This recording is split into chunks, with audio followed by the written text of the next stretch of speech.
Kindly subscribe the channel and hit the bell icon to get regular updates. Thank you. Hello everyone, online Hindi class में आपका स्वागत है। आज हम पढ़ेंगे क्लास 8B की व्याकरण बुक उमंग। आज हम पढ़ेंगे इसका सेकंड चैप्टर वर्ण विचार। वर्ण क्या होता है? भाषा की सबसे छोटी ध्वनि वर्ण कहलाती है, जिसके कोई टुकड़े ना हो सके। वर्णों का समूह वर्णमाला कहलाते हैं। वर्ण के भेद, वर्ण के दो भेद होते हैं, स्वर और व्यंजन। स्वर जिन वर्णों को बोलते समय वायु बिना रुके, बिना किसी रुकावट से मुख से बाहर आती है, उन्हें स्वर कहते हैं। स्वर के तीन भेद होते हैं, हर्ष स्वर, दीर्घ स्वर और प्लुप्त स्वर। हर्ष स्वर में कम समय लगता है और दीर्घ स्वर के उच्चारण में हर्ष स्वर से दुगुना समय लगता है और प्लुप्त स्वर के उच्चारण में हर्ष स्वर से 3 गुना समय लगता है।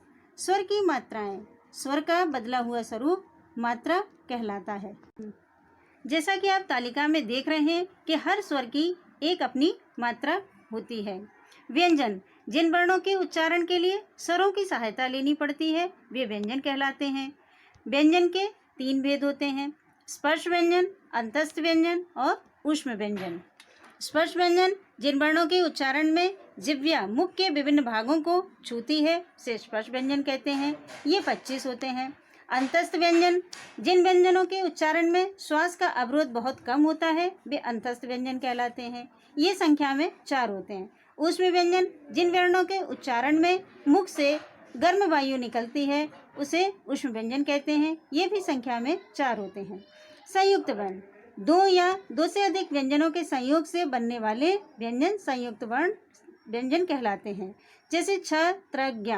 छ का और शा के मेल से बना होता है। अनुस्वर, अनुनासिक और विसर्ग। अनुस्वार जब वर्णों को बोलते समय नाक से ध्वनि निकलती है तो उसे अनुस्वार कहते हैं, और जब वर्णों को बोलते समय नाक और मुंह दोनों से ध्वनि निकलती है, उसे अनुनासिक व्यंजन बोलते हैं। विसर्ग, विसर्ग का उच्चारण हा व्यंजन जैसा होता है। इसमें 2 बिंदुओं के रूप में लगाया जाता है, जैसे प्रातः, अतः, दुख आदि। हलंत जिन व्यंजनों में स्वर नहीं होता, उसके नीचे एक तिरछी रेखा खींच दी जाती है, वो हलंत कहलाती है। जैसे श्रीमान में ना में हलंत लगा हुआ है। वर्णों के उच्चारण का स्थान, सभी वर्णों के उच्चारण का अपना अपना स्थान होता है। कुछ वर्ण कंठ से बोले जाते हैं, तो कुछ तालु से, तो कुछ दंत, कुछ ओष्ठ, जैसा कि आप इस तालिका में देख रहे हैं। तो बच्चों, आज हमने इस पाठ का अध्ययन किया और जाना कि वर्ण का स्वरूप क्या होता है। अब हम इसकी एक्सरसाइज बुक में ही फिल करेंगे। Thank you class.